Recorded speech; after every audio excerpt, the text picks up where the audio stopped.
Halo, kami dari kelompok 1. Pada hari ini kami akan mempresentasikan hasil kerja kami tentang penerapan pembangkit listrik tenaga surya dalam kehidupan sehari-hari. Intisari, energi listrik adalah sebuah kebutuhan yang tidak dapat dipisahkan dari kehidupan sehari-hari. Saat ini, segala kegiatan yang ada membutuhkan yang namanya energi listrik. Berdasarkan data yang diperoleh dari pernyataan Presiden Indonesia Joko Widodo, pada 3 April 2020 masih terdapat kurang lebih 500 desa di Indonesia yang belum mendapatkan pasokan energi listrik. Untuk itu, kita masih banyak memanfaatkan energi fosil dalam kehidupan sehari. Namun, jumlah fosil tersebut semakin berkurang dan juga menipis setiap tahunnya. Kita tidak bisa bertahan jika terus melakukan energi fosil. Kita perlu mencari yang namanya energi alternatif. Salah satu contohnya adalah pembangkit listrik tenaga surya atau yang sering kita sebut dengan PLTS. Peluang PLTS Indonesia sangatlah besar.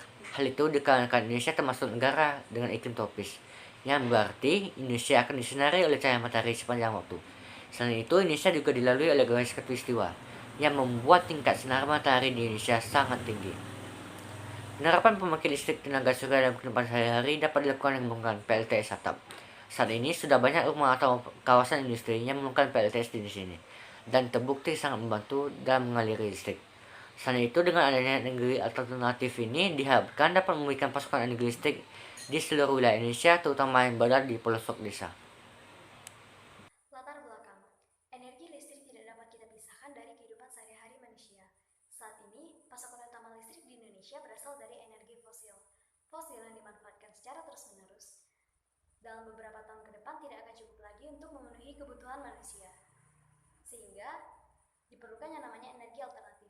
Salah satu contohnya adalah pembangkit listrik tenaga surya. Tenaga surya sangat cocok untuk dikembangkan mengingat beberapa alasan, yakni bersih, terbarukan, dan berlimpah. Sebagai negara beriklim tropis, tenaga surya merupakan salah satu energi alternatif yang sangat cocok untuk dikembangkan di Indonesia. Dengan memanfaatkan tenaga surya, diperkirakan akan menghasilkan 640.000 TWh per tahun dari energi matahari. Rumusan masalah. Berdasarkan latar belakang yang telah dibahas, bisa dikatakan masih terlalu luas.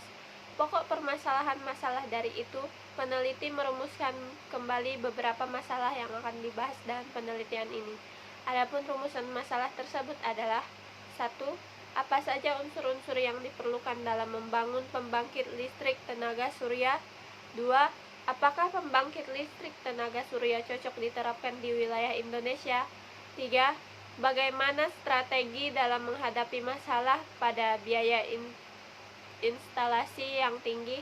4. Bagaimana inovasi penerapan pembangkit listrik tenaga surya dalam kehidupan sehari-hari? 5.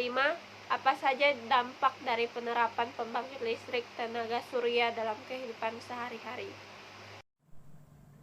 Tujuan yang ingin dicapai dari pembuatan makalah ini adalah yang pertama, untuk mengetahui unsur-unsur apa saja yang diperlukan untuk membangun PLTS ini, mengetahui peluang yang ada, mengetahui strategi yang dapat digunakan untuk menyelesaikan permasalahan biaya instalasi, mengetahui inovasi yang dapat kita terapkan, serta mengetahui dampak yang dapat ditimbulkan dari penerapan PLTS ini. Manfaat secara umum, makalah ini digunakan sebagai rujukan untuk memberikan pengetahuan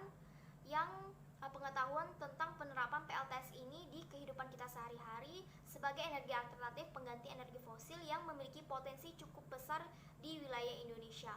Dengan makalah ini juga diharapkan kita dapat mengurangi penggunaan energi fosil yang jumlahnya semakin hari semakin sedikit. Bab 2 Tinjauan Pustaka. 1. Pembangkit listrik tenaga surya.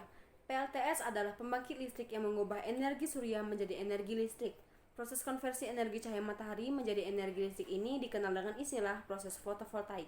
Kemudian energi listrik yang dihasilkan disimpan terlebih dahulu ke dalam baterai yang sebelumnya disalurkan menuju charge controller atau dapat langsung disalurkan menuju ke beban. Perangkat listrik disalurkan melalui perangkat interfer sebelum menuju beban untuk merubah listrik searah menjadi bolak-balik. Panel surya adalah sebuah alat yang digunakan dalam pembangkit listrik tenaga surya. Alat ini berfungsi untuk mengubah energi cahaya langsung menjadi energi listrik. Pada dasarnya, sel tersebut merupakan suatu dioda semikonduktor yang bekerja menurut suatu proses khusus yang dinamakan proses tidak seimbang atau non-equilibrium proses. Dan proses konversi energi cahaya matahari menjadi energi listrik dikenal dengan istilah proses fotovoltaik. Kelebihan dan kekurangan pembangkit listrik tenaga surya. Keuntungan dari penggunaan pembangkit listrik tenaga surya dalam kehidupan sehari-hari yang pertama ialah tidak menghasilkan polusi dan ramah lingkungan.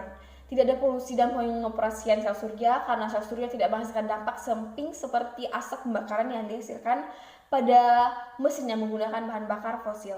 Sinar matahari yang ditangkap akan digunakan untuk menyebabkan pergerakan elektron sel surya tanpa menghasilkan dampak polusi apapun. Yang kedua, energi terbarukan. Karena energi matahari menggunakan sinar matahari, maka energi akan terus ada selama matahari bersinar. Matahari menghasilkan sinarnya melalui fusi atau peleburan atom hidrogen menjadi atom helium. Proses fusi ini dapat berlangsung selama ratusan tahun sehingga matahari dapat menyediakan energi sampai waktu yang sangat panjang. Ada pun beberapa kekurangan penggunaan energi listrik tenaga surya yaitu yang pertama, energi surya hanya tersedia pada siang hari. Energi surya dapat dimanfaatkan hanya pada siang hari, sedangkan pada malam hari tidak bisa digunakan. Sehingga agar kita dapat menggunakannya pada malam hari, energi matahari yang dihasilkan sel surya harus disimpan pada baterai. Yang kedua, biaya instansi yang tinggi. Meski banyak kelebihannya, biaya pasang solar cell masih terbilang cukup tinggi. Inilah yang membuat banyak orang berpikir puluhan kali sebelum yakin memasang instalasi panel surya di atapnya. Bab 3. Metode penelitian. Teknik pengumpulan data yang kami gunakan adalah metode dokumentasi.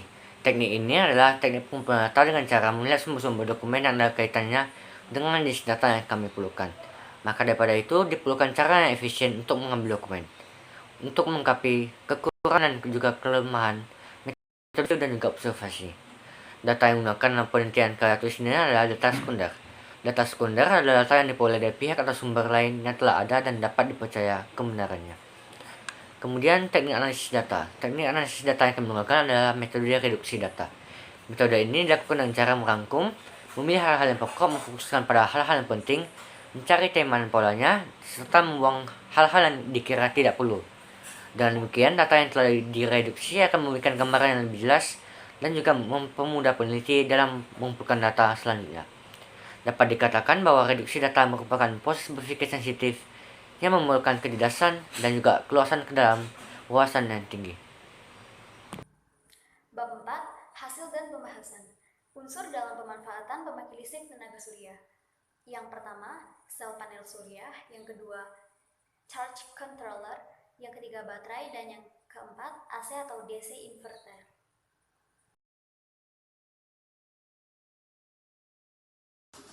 Indonesia berada di jalur khatulistiwa yang menyebabkan Indonesia memiliki tingkat sinar matahari yang tinggi. Selain itu, Indonesia juga beriklim tropis, yang berarti wilayah di Indonesia akan terus disinari oleh cahaya matahari sepanjang tahun. Di Indonesia, PLTS terbesar pertama dengan kapasitas 2x1 MW terletak di Pulau Bali, tepatnya di daerah Karangasem dan Bangli. Pemerintah memberi izin kepada siapa saja untuk meniru dan membuatnya di daerah lain, karena PLTS ini bersifat open source atau tidak didaftarkan dalam hak cipta. Wilayah Indonesia yang sudah menggunakan PLTS adalah Bali, Nusa Tenggara Barat, Alor, Nusa Tenggara Timur, dan Sulawesi Selatan. Oleh karena itu, Indonesia sangat cocok menerapkan pembangkit listrik tenaga surya. Dengan dukungan cuaca yang cocok, kita bisa memanfaatkannya menjadi energi terbarukan pada masa yang akan datang. Biaya instalasi yang tinggi. Kita dapat melakukan beberapa hal supaya kita dapat memanfaatkan PLTS dengan baik.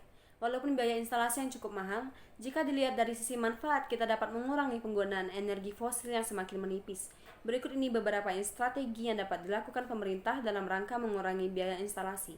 1. Melakukan kerjasama dengan perusahaan swasta yang bergerak di bidang energi. 2. Mencari investor yang ingin bekerja sama demi ketersediaan energi untuk masa yang akan datang.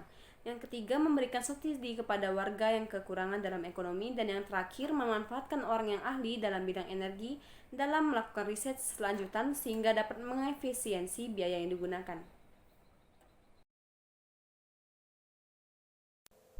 Inovasi pemanfaatan pembangkit listrik tenaga surya.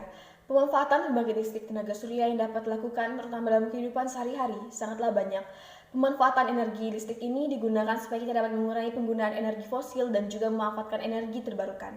Ada pun beberapa pengaplikasian pembangkit listrik tenaga surya yang dapat dilakukan adalah yang pertama sebagai penerangan di rumah, yang kedua sebagai penerangan lampu jalan, yang ketiga sebagai penerangan lampu taman, yang keempat sebagai energi dalam lalu lintas. Dalam pengaplikasikannya, Pembangkit listrik tenaga surya tersebut perlu dilakukan karena pada tempat tersebut yang banyak menggunakan energi listrik. Pembangkit listrik tenaga surya di rumah akan dilakukan di bagian atap. Panel surya nantinya akan dipasang di bagian atap.